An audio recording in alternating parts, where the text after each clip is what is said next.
বাংলাদেশে কমব্যাট স্পোর্টসের এক নতুন অধ্যায় শুরু হলো। গতকাল শনিবার ১৬ই আগস্ট রাজধানীর উত্তরার দিয়াবাড়িতে পর্দা উঠেছে দেশের প্রথম মাসিক অপেশাদার বক্সিং ও মুay থাই টুর্নামেন্ট টিকো রাইজিং স্টার্স। যেখানে আগে বাংলাদেশে বক্সিং ও মুay থাই ছিল অনেকটা অচেনা খেলা, এবার সেই খেলায় পাচ্ছে নতুন পরিচয়, নতুন দিগন্ত। আমাদের এই উদ্যোগ টিকো রাইজিং স্টারের বৈশিষ্ট্য হচ্ছে কি, এটা প্রতি মাসে আমাদের একটা অ্যামেচার টুর্নামেন্ট, এটা অ্যামেচার খেলা।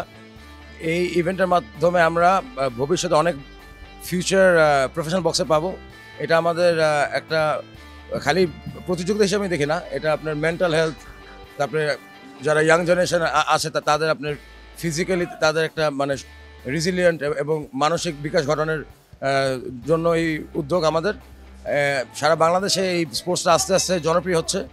আমাদের মাধ্যমে আমি মনে করি যে আরও আমাদের কর্মের মাধ্যমে আরও আস্তে আস্তে জনপ্রিয় হবে। আপনি এখন দেখতে পাচ্ছেন দুইটা খুব ইয়াং বক্সারদের ফাইট হচ্ছে, দুজনের 15 এর কম বয়স।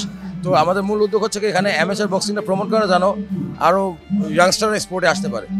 এই আয়োজনের লক্ষ্য কেবল লড়াই নয়, বরং প্রতিভাবান তরুণদের বিকাশ, মানসিক স্বাস্থ্য উন্নয়ন এবং অপেশাদার থেকে পেশাদার হয়ে ওঠার একটি নিরাপদ সুশৃঙ্খল পথ তৈরি করা। আজকে আমার একটা সেকেন্ড ফাইট ছিল, আর এখানে খেলে ভালো লাগছে। যদিও আমার বাউটটা ড্রতে শেষ হয়েছে, বাট স্টিল এক্সপিরিয়েন্স হয়েছে একটা।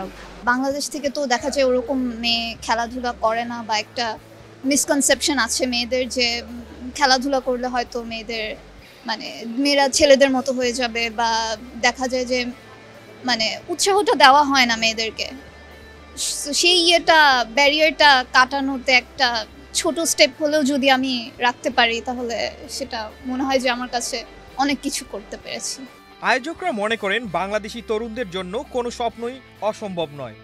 শৃঙ্খলা, পরিশ্রম এবং চেষ্টা থাকলে আমরাও বিশ্বমঞ্চে ছাপ ফেলতে পারি।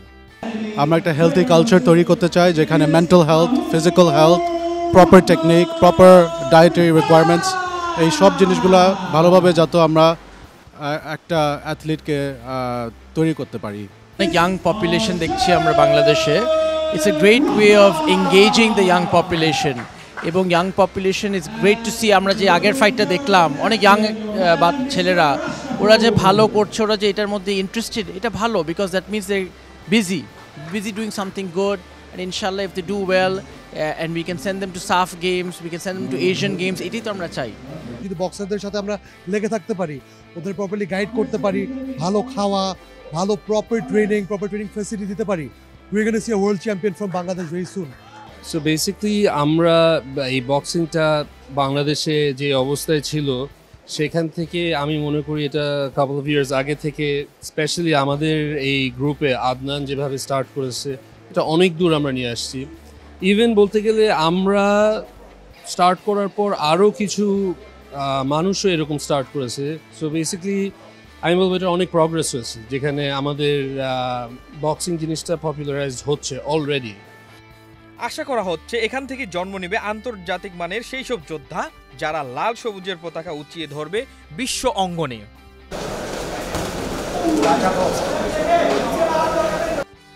মহিউদ্দিন আহমেদ সাগর, বাংলাদেশ প্রতিদিন।